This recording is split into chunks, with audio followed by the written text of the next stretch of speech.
தெரியாத முகவரிகள் முகநூல் வழியே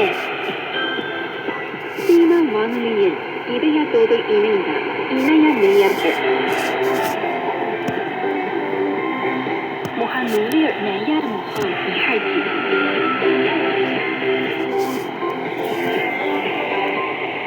வணக்கம் நண்பர்களை, நான் பூங்கோதை. முகநூலில் நேர் முகாம் என்னும் நிகழ்ச்சியில் உங்களை மீண்டும் சந்திப்பதில் மிக மகிழ்ச்சி. இன்றைய நிகழ்ச்சியில் முகநூலில் வெளியிடப்பட்ட தகவல்கள் பற்றிய நண்பர்களின் கருத்துக்களை உங்களுடன் தொடர்ந்து பகிர்ந்து கொள்ள விரும்புகின்றேன். சீனா விண்வெளி நிலையத்திற்கு 3 விண்வெளி வீரர்களை அனுப்பும் விதமாக சீனா 24ஆம் நாள் இரவில் ஷென்சோ 23 விண்கலத்தை வெற்றிகரமாக இயக்கியது. ஷென்சோ 23 மற்றும் ஷென்சோ 21 குழுக்களைச் சேர்ந்த மொத்தம் 6 விண்வெளி வீரர்கள் சந்தித்து குழு புகைப்படம் எடுத்துள்ளனர்.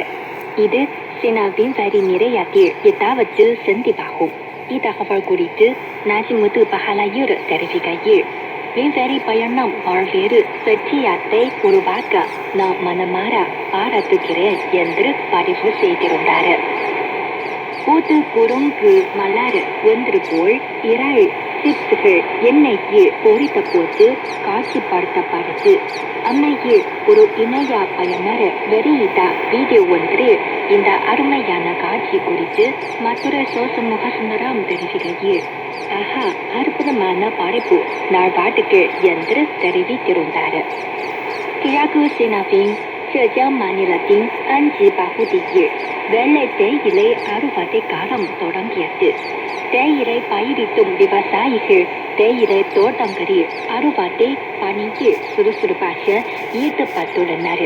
இது குறித்து பரவனூர் புதுப்பாளையம் எஸ்எஃப்எம் தனது பதிவில், வெள்ளை தேயிலையின் விலை பிற தேயிலை வகைகளை விட சற்று அதிகம் என நினைக்கிறேன் என்று தெரிவித்திருந்தார். சீனாவின் குவாங்சி ஜுவாங் இன தென்னாட்சி பிரதேசத்தின் ஊஜோ நகரம் தேயிலை அறுவடை காலத்தில் நுழைந்துள்ளது. பறித்த தேயிலைகளை பதப்படுத்தும் பொருட்டு தொழிலாளர்கள் தேயிலையை பிசைந்து வானொலியில் இட்டும் வடக்கும் காட்சிகள் குறித்து சுப்பிரமணி பள்ளிப்பட்டி தெரிவிக்கையில், அருமை என்று பதிவு செய்திருந்தார். ஜோங்குவான்சு கருத்தரங்கின் 2020ஆம் ஆண்டு கூட்டம் பெய்ஜிங்கில் நடைபெற்றது. அறிவியல் தொழில்நுட்ப புத்தாக்கமும் தொழில் புத்தாக்கத்துடனான ஆழமான ஒன்றிணைப்பும் என்பது நடப்பு கூட்டத்தின் தலைப்பாகும்.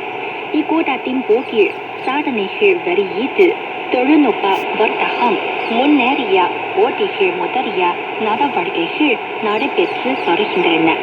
இது குறித்து மதுரை சோசமுகசுந்தரம் தெரிவிக்கையில், அதிநவீன தொழில்நுட்ப வளர்ச்சி என்று பதிவு செய்திருந்தார். சமீபத்தில் ஹாங்சோ நகரில் அமைந்துள்ள சீஹோ ஏரி பகுதியில் சுற்றுலா பருவம் தொடங்கியது. இந்த ஏரியின் அருகே செருவி பூக்கள் தொடர்ச்சியாக மலர்ந்து வருகின்றன. அதிகமான பயணிகள் ஈர்க்கப்பட்டு வசந்த காலத்தை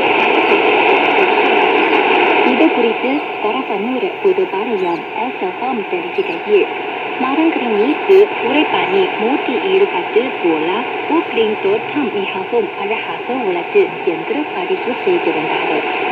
சிங்காவுக்கு தென்னாட்சி பிரதேச அரசின் தகவல் தொடர்பு பணியாகவும் சீனா ஊடக குழுமமும் கூட்டாக ஏற்பாடு செய்த சிங்ஜாங் வைப் என்ற தரப்பிலான உலகளாவிய வரைபதிவர்கள் கூட்டு பணிகள் மற்றும் தகவல் தொடர்பு பிரசார நிகழ்வு அண்மையில் சிங்ஜாங்கின் இரி ஹசாக் இன தென்னாட்சி சோட்டில் நடத்தப்பட்டது.